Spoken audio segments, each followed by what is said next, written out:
Hi అండి, welcome back to my channel. ఇంకా అక్షయ్ అవని ఇద్దరు కూడా మాట్లాడుకుంటూ ఉంటారు వాళ్ళ రూమ్లో.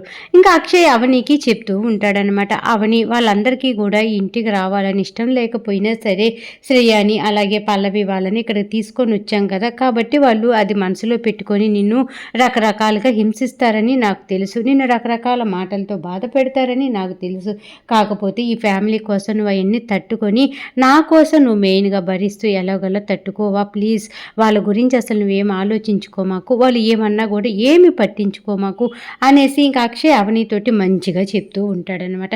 అప్పుడు అవని అంటూ ఉంటుంది, అందరి గురించి ఆలోచించి మీ మనసు పాడు చేసుకోమాకండి, మీరేం వర్క్ చేయాలనుకున్నారో దాన్ని ప్రశాంతంగా చేసుకోండి, అంతేగాని నా గురించి ఈ ఇంట్లో వాళ్ళు ఏమనుకుంటారోనని వాళ్ళ గురించి నేనేమనుకుంటానోనని మీరేం బాధపడమాకండి. ఎన్ని కష్టాలు వచ్చినా బాధలు వచ్చినా సరే మనం కలిసి నడుద్దాము. నా వల్ల ఇంట్లో ఎటువంటి గొడవలు రావు, నేను ఎటువంటి బాధపడను మీకు ప్రామిస్ చేస్తున్నానండి అని చెప్పేసి అక్షయ్ చేతిలో చెయ్యి వేసి మరి అవని ప్రామిస్ చేస్తుందనమాట. ఇంకా రాజేంద్ర గారు హాల్లో కుర్చీలో కూర్చొని ఆలోచిస్తూ ఉంటే అప్పుడే రాజేంద్ర గారు వాళ్ళ అమ్మ అలాగే ఆరాధ్య అక్కడికి వస్తారనమాట. ఏంటి రాజేంద్ర ఇంతసేపు అయినా పడుకోలేదు, ఏంటి ఇల్లు చాలా చిన్నదిగా ఉంది అని చెప్పేసి ఆలోచిస్తున్నావా అనేసి రాజేంద్ర గారు అమ్మ రాజేంద్ర గారితో అంటూ ఉంటే అప్పుడు రాజేంద్ర అంటూ ఉంటారనమాట, అమ్మ చిన్నిల్లా పెద్దిల్లా అని నేను ఎప్పుడు ఆలోచించాను అనుకోను కూడా అమ్మ, అందరం కలిసి ఉంటే అది ఎంతటి ఇల్లైనా సరే మన మనసులు కలిస్తే చాలు కదా, మనం ఎలాంటి ఇంట్లో అయినా ప్రశాంతంగా ఉండగలుగుతాము అని చెప్పేసి రాజేంద్ర గారు వాళ్ళ అమ్మతో చెప్తూ ఉంటే అప్పుడే అక్కడికి అవని వస్తుందన్నమాట. అవని వచ్చి ప్రణతి భరత్ చాలా లేట్ అయింది కదా, ఇంకా మీరు మీ రూమ్కి వెళ్ళి పడుకోండి అనేసి అవని చెప్తూ ఉంటుంది. అలాగే రాజేంద్ర గారితో చెప్తూ ఉంటుంది అన్నమాట, మామయ్య చాలా టైం అయింది, ఇంకా మీరు కూడా మీ రూమ్కి వెళ్ళి పడుకోండి మామయ్య బామ్మగారు మీరు కూడా అనేసి అంటూ ఉంటే సరే సరే అని చెప్పేసి ఎవరు వాళ్ళు రూముల్లో పడుకుందామని చెప్పేసి బయలుదేరి వెళ్ళబోతూ ఉంటే ఈలోపే శ్రేయ గట్టి గట్టిగా పిలుస్తూ వస్తుందన్నమాట. అత్తయ్య అత్తయ్య అనేసి పిలుస్తూ ఉంటే అప్పుడే రాజేంద్ర గారి భార్య పార్వతి గారు ఏదో పని మీద ఉండి ఆ పని ముగిచ్చేసుకొని ఏంటమ్మా శ్రేయ ఏంటి అనగానే మాకు ఆ బెడ్రూమ్ వద్దు అత్తయ్య, అది చాలా చిన్నదిగా ఉంది, మేము అడ్జస్ట్ అవ్వలేకపోతున్నాం, కాబట్టి మీ బెడ్రూమ్ మాకు ఇవ్వండి, మా బెడ్రూమ్ మీరు తీసుకోండి అనేసి అనగానే కమల్ అంటూ ఉంటాడు, అదేంటి అమ్మకి నాన్నకి బెడ్రూమ్ ఫ్రీగా ఉండాలి, ఎందుకంటే నాన్నకు ఒంట్లో బాగోలేదు కదా, కొంచెం గాలి వెళ్తురు బాగా వస్తాయి అని చెప్పేసి అవని వదిన ఆలోచించి ఆ బెడ్రూమ్ వాళ్ళకి ఇచ్చింది, ఇప్పుడే నువ్వు అడుగుతున్నావు అనేసి అంటూ ఉంటే ఇదిగో కమల్ నీకు అనవసరం, నేను అత్తయ్యతోటి మాట్లాడుతున్నాను, మమ్మల్ని ఇంట్లో అడ్జస్ట్ అవ్వమని తీసుకురాలేదు కదా, మాకు నచ్చినట్టుగా ఉంటాము అలాగైతేనే వస్తాము అంటేనే అక్షయ్ బాబు గారు తీసుకొని వచ్చారు, ఏంటి బాబు గారు అనగానే అవును మీరు అన్నది నిజమే, కాకపోతే ఆ బెడ్రూమ్ అమ్మకి నాన్నకి కావాలి కదా శ్రేయ, ఒక్కసారి ఆలోచించు, నాన్నగారికి ఒంట్లో బాగోలేదు కదా, కొంచెం ఫ్రీగా ఉంటారు కదా అందుకని అంటూ ఉంటే అస్సలు అస్సలు శ్రేయ ఒప్పుకోదన్నమాట. అప్పుడు పల్లవి అబ్బా నేను గొడవ చేద్దాము రచ్చ చేద్దామని నేను అనుకునే లోపు ఎలాగో ఈ శ్రేయాన్ని చక్కగా స్టార్ట్ చేసేసింది, ఇంకా చూద్దాం. అలాగే నా బెడ్రూమ్ కూడా చాలా చిన్నదిగా ఉంది, నేనే అత్తయ్యది మామిది అడుగుదామనేసి అనుకుంటున్నాను, ఈలోపే శ్రేయ అడిగింది అని చెప్పేసి పల్లవి ఓవర్ యాక్షన్ చేయడం స్టార్ట్ చేస్తుంది అనమాట. అప్పుడు కమల్ అంటూ ఉంటాడు, పెద్ద బెడ్రూమ్ తీసుకుని ఏం చేయటానికి నువ్వు, నీకు ఇచ్చింది నీకు ఎక్కువ చాలా ఎక్కువ, అసలు నిన్ను ఇంట్లో ఉండనిచ్చిందే ఎక్కువ మాటకు వస్తే, అలాంటిది బెడ్రూముల దగ్గర కొట్టుకుంటున్నారా అని చెప్పేసి గోల గోల చేసుకుంటూ ఉంటారు. ఇంకా ఈలోపే అక్షయ్ వస్తాడనమాట, ఏంట్రా మీరందరూ ఏం మాట్లాడుతున్నారు, నాన్న అమ్మ తర్వాత ఎవరికైనా సరే అని చెప్పేసి అని, ఏంట్రా నువ్వు పల్లవి గురించి ఏం మాట్లాడుతున్నావురా కమల్, పల్లవి గురించి ఏం మాట్లాడుతున్నావు అని చెప్పి గట్టి గట్టిగా అంటూ ఉంటే లేదన్నయ్య అదేం మాట్లాడుతుందో విన్నావా అనగానే ఎవరేమన్నా సరే కామ్గా ఉండండి, గొడవలు పెట్టుకుంటే నేను ఒప్పుకోను అని చెప్పేసి అక్షయ్ గట్టిగా అందరికీ వార్నింగ్ ఇచ్చి అక్కడి నుంచి వెళ్ళిపోతాడనమాట. అప్పుడు పల్లవి అంటూ ఉంటుంది, ఇప్పుడు అత్తయ్య మామయ్య వాళ్ళ బెడ్రూమ్ కోసం మీరందరూ కొట్టుకోవటం ఎందుకు, చీటీలు వేద్దాం, చీటీలో ఎవరి పేరు వస్తే వాళ్ళు ఆ బెడ్రూమ్లో ఉందరు కానీ సరేనా అనగానే సరే సరేనని అందరూ తలుపుతారు. అప్పుడు ఏం శ్రేయ నీకు ఇష్టమైన చీటీలు అనగానే సరే సరే అని చెప్పేసి శ్రేయ అంటుంది. ఇంకా ఈలోపే అవని వెళ్తుంది, 3 చీటీలు రాసుకొని వస్తుంది, ఇంకా పేపర్ తీయమనగాని పేపర్ తీస్తారు. ఇంకా ఈలోపు రాజేంద్ర గారి పేరు వస్తుంది, మామయ్య మీ పేరే వస్తుంది కాబట్టి మీరే వెళ్ళి పడుకోండి అనేసి ఇంకా అవని చెప్తూ ఉంటే ఇంకా అప్పుడు డౌట్ వస్తుందన్నమాట శ్రేయకి, అదేంటి పల్లవి వాళ్ళ పేరన్నా రావాలి మా పేరన్నా రావాలి, ఆ రాజేంద్ర గారి అనే ఒక్క పేరు ఆ మామయ్య గారి పేరే వచ్చింది ఏంటి అని డౌట్ వచ్చి ఆ 3 చిట్టీలు తీసి చూస్తుంది. ఇంకేముంది అవని 3 చిట్టీల మీద కూడా రాజేంద్ర గారి పేరు రాస్తుంది అన్నమాట. ఇంకా వెంటనే వెంటనే శ్రేయ గయ్య గరుస్తుంది. ఏంటి అవని అక్క నువ్వు చేసిన పని? ఆ 3 చీటీల మీద మామయ్య గారి పేరే రాసి ఇలా మోసం చేస్తావా? ఇప్పుడు నేను పేర్లు రాస్తాను, ఎవరి పేరు వస్తే వాళ్ళు ఉంటాం. నేను నీకులాగా మోసం చేయను, చూసుకోండి అని చెప్పేసి ఇదిగో వెళ్ళి పేపరు పెన్ను తీసుకొని రాపో అనేసి అనగాని శ్రేయ వాళ్ళ ఆయన గబగబా శ్రీధర్ వెళ్ళి పేపరు అలాగే పెన్ను పట్టుకొస్తాడు. ఇంకా వెంటనే శ్రేయ 3 పేర్లు రాసి నేను నీకులాగా మోసం చేయను చూడు, ఒక పేపర్ మీద రాజేంద్ర, ఇంకో పేపర్ మీద పల్లవి, ఇంకో పేపర్ మీద శ్రేయ 3 రాశాను చూడు అని చెప్పేసి ఇప్పుడు నువ్వు తీ శ్రీధర్ అని చెప్పేసి వాళ్ళ ఆయన చేత పేపర్ తీపిస్తుంది చిట్టి. దాంట్లో పేరు రాజేంద్ర గారి పేరు వచ్చేస్తుంది అన్నమాట.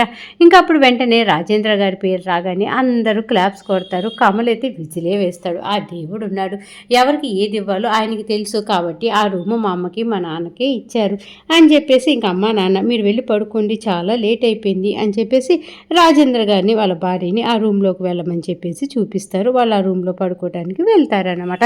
ఇంక ఇక్కడ ఇలా జరుగుతూ ఉంటే ఇంకా వచ్చేసేపాటికి గోల జరుగుతూ ఉంటుంది. ఎవరి రూముల్లోకి వాళ్ళు వెళ్ళిపోతారు. ఇంకొచ్చేసేపాటికి అక్షయ్ ఉన్నాడు కదా, వాళ్ళ కూతురు ఆరాధ్యకి డ్రాయింగ్ ఏ విధంగా వేయాలి ఏంటి అనేది అంతా నేర్పిస్తూ ఉంటాడనమాట. ఇంకా నేర్పిస్తూ ఉంటే ఆరాధ్య కూడా నాన్న నువ్వు చెప్పినట్టుగా వేస్తే భలే వచ్చింది నాన్న, థ్యాంక్ యూ నాన్న అని చెప్పేసి ఆరాధ్య వాళ్ళ నాన్నకి గట్టిగా ముద్దు పెట్టి నాన్న మా స్కూల్లో ఫేర్వెల్ జరుగుతుంది, 2000 రూపాయలు కట్టమన్నారు, రేపు నువ్వు స్కూల్లో కడతావా? లేదు వద్దులే అంటే ఆగిపోతాలే నాన్న, కాంపిటీషన్ ఏదో ఉందంట అనగానే అయ్యో ఆగిపోవటం ఎందుకమ్మా, ఆ అమౌంట్ నేను అడ్జస్ట్ చేస్తాలే అని చెప్పేసి అక్షయ్ పాపం చాలా బాధతోటి ఆరాధ్యకి చెప్తూ ఉంటాడనమాట. ఇంకా ఆరాధ్య మటుకు గట్టిగా అడిగే రకం కాదు కదా, పాపము ఎప్పుడో ఒక్కసారి ఆరాధ్య అడుగుతుంది, ఆరాధ్య కోరిక తీర్చాలి కదా అనేసి అక్షయ్ అనుకుంటూ ఉంటాడు. తండ్రి కూతుళ్ళు అలా మాట్లాడుకోవటము అవని వింటుందన్నమాట. ఇంకా అవని అప్పుడే రూమ్ లోపలికి రాగానే ఇంకా ఆరాధ్య అంటూ ఉంటుంది, నాకు నిద్ర వస్తుంది అమ్మ నాన్న గుడ్ నైట్, నేను వెళ్ళి బొజ్జుంటాను అని చెప్పేసి ఆరాధ్య అక్కడి నుంచి వాళ్ళ అమ్మకి నాన్నకి గుడ్ నైట్ చెప్పేసి వెళ్ళిపోతుంది అన్నమాట. ఇంకెక్కడ సీన్ ఇలా జరుగుతూ ఉంటే అప్పుడే అవని తన బెడ్రూమ్ లోపలికి వస్తుంది. ఇంకా వచ్చిన తర్వాత ఇదిగోండి అని చెప్పేసి తన హ్యాండ్ బ్యాగ్లో 2000 రూపాయలు తీసుకొని వచ్చి ఆ అక్షయ్ చేతికి ఇస్తుంది అనమాట. ఇచ్చి ఇదిగోండి రేపు స్కూల్ దగ్గరికి వెళ్ళి ఆరాధ్యకి ఫీజు కట్టేశారండి, ఎందుకంటే ఆరాధ్య అందరిలాగా పాపం అది కావాలి ఇది కావాలి అనేసి అడిగే అమ్మాయి కాదు కదా, ఎప్పటికప్పుడు అడ్జస్ట్ అయ్యే అమ్మాయి కాబట్టి చిన్న చిన్న అయినా మనం తీర్చాలి కదా, మీరు నేను కష్టపడేదో ఈ డబ్బులు తీసుకొచ్చాను అనేసి మీరు మనసులో పెట్టుకొని ఏం కష్టపడాల్సిన పని లేదు, ఇది మన డబ్బు మన అవసరాలు తీరుస్తుంది కదా అని చెప్పేసి మొత్తానికి అవని ఆ 2000 రూపాయలు తీసుకొని వచ్చి అక్షయ్ చేతిలో పెడుతుందన్నమాట.